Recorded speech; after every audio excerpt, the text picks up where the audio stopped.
Hello, aspirants. Welcome to this targeted explainer module from Rungta IAS Academy. Let's get straight to it. Today, we're decoding a highly critical, high-yield current affairs topic. This has direct, undeniable relevance to your upcoming UPSC mains examination, specifically General Studies Paper 3, Environment and Biodiversity. We've got a lot of ground to cover. We'll start with the Gir lion fatalities, move on to decoding the Babesia parasite, and then analyze the Forest Department's rapid response. Finally, we'll map this directly to your GS Paper 3 syllabus and strategize for the UPSC interview. Let's kick things off with Section 1, the Gir lion fatalities, which is our current affairs anchor. Now, reports have recently emerged regarding fatalities among the Asiatic lions in Gujarat. Remember, aspirants, Gir is the only natural habitat of the Asiatic lions.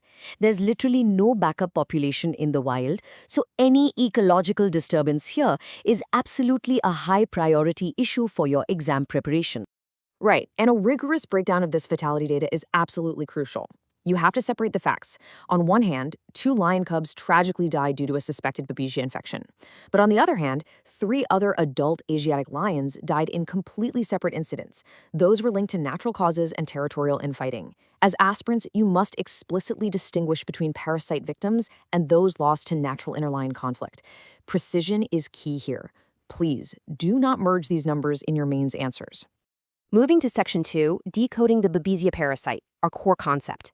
Pay close attention, because this concept is highly probable for both prelims and mains. So what exactly is it?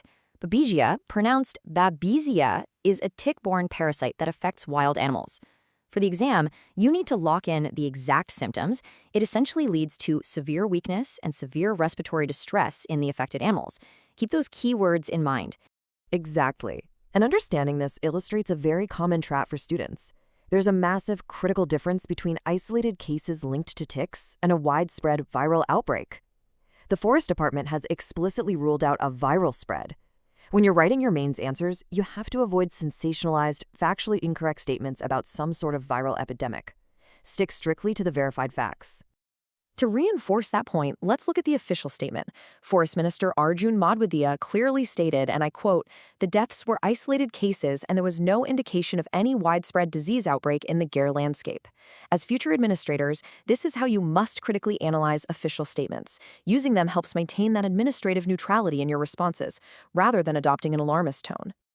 Okay, Section 3, the Forest Department's rapid response. It's vital to see how the state machinery actually reacts to a wildlife crisis on the ground. The State Forest Department immediately activated its standard operating procedures to bring the situation firmly under control. What did they do? Active surveillance, extensive sample collection, prompt treatment of the affected animals, and specific targeted measures to control tick infestations. Note these down, aspirants. These form perfect actionable points for a mains answer conclusion regarding wildlife disease management. Now for Section 4, Mains, Syllabus, and GS Paper 3 Application. Let's connect all of this directly back to your syllabus. The crucial skill here is extracting the academic keywords that actually fetch marks. From this single news event, we are hitting 3 high-yield GS3 themes: conservation in the only natural habitat, wildlife disease management protocols specifically for things like Babesia, and mitigating territorial and interline conflicts. I strongly encourage you to use these exact terms in your answer sheets. It shows the examiner you have a mature analytical grasp of environment and biodiversity. Finally, Section 5, tackling the UPSC interview. So, how does this current affairs item actually translate into a personality test scenario? We're going to leave you with a direct curveball interview question to ponder. As a district forest officer in Gujarat, how would you balance active disease surveillance for tick-borne parasite while simultaneously managing natural territorial infighting in the Gir landscape? Think deeply about this. Step right into that administrative problem-solving mindset. Formulate your strategy, keep pushing your preparation forward, and we'll see you in the next explainer module. Good luck, aspirants.